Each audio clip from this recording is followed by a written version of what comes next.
It's interesting, we talk about it more in terms of the transformation of the asset class that we've seen over the last 30 years and really what's going to drive the asset class going forward. And there are really three areas that we talk about, we call three new realities. The first one being the fact that emerging markets are much more resilient to in the past. They've built up their reserves, for example, they've diversified their US dollar denominated debt. And this means they're much better able to withstand any sort of currency crisis, for example, as we've seen in the past. And that's also presenting opportunities for us as portfolio managers. We see, for example, a trend or a theme in terms of the underpenetration of credit. And we can now begin to access that theme through much higher quality stocks than maybe in the past, such as the banking stocks, which have higher ROEs than in the past. So that's one of the new realities.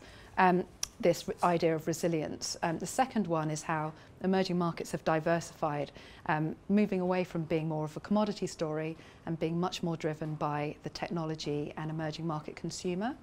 And so we're seeing that a large proportion of revenue generated in emerging markets is generated at home, domestically, and that offers us an opportunity to tap into that theme as well. And the third new reality is around technology and how emerging market companies are really leapfrogging their developed market counterparts when it comes to technology.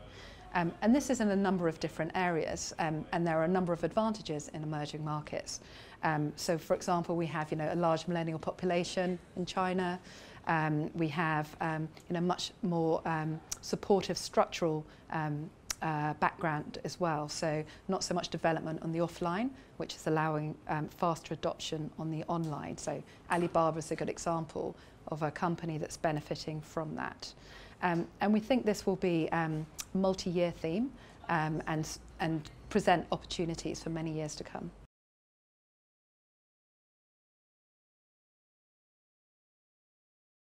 So we think about ESG more as a component in terms of our stewardship approach. So it is our responsibility as stewards of our clients' capital to look after the assets entrusted to us and return those assets in better shape than when we receive them. And ESG is just one of the elements that allows us, or one of the elements that we should really consider in terms of the risks that could impact those assets. So the way that we look at ESG is through a relationship-driven approach. We engage with companies and we, for example, we do that through company meetings or proxy voting, attempt to drive a better outcome for our clients. In terms of ESG more specifically, we have a framework of questions where it's mandatory for our analysts to answer those questions around ESG, and that's why we say it's fully integrated into our process. And really what we're looking for are material impacts on the financial performance of a company.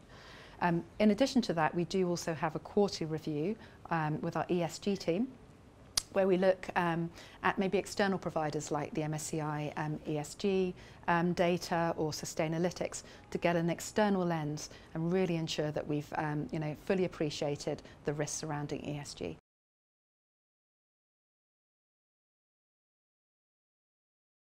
I would say that our edge is our people, our team, really. So, we've been investing in the asset class for a considerable number of years. Temet just celebrated its 30-year anniversary. And so we have, members of the team that have a number of years' experience of investing in the asset class. And that's really important, we think, today, where maybe there are some restrictions on the sell side, for example. And so we're really able to cover the broad depth of the asset class. We have 80+ investors and they are located in the emerging markets, and we think the advantage of that is they speak the local language, they understand the local culture, and they can really cut through the noise and understand truly what's happening to those companies and going on at that ground level.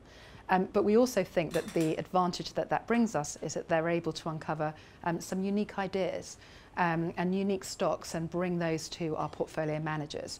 And we have evidence of that when we compare our portfolios to some of our peers, that we do have a large proportion of stocks in the portfolio that are unique to Franklin Templeton, and more importantly, that those stocks have performed well and contributed to our alpha generation.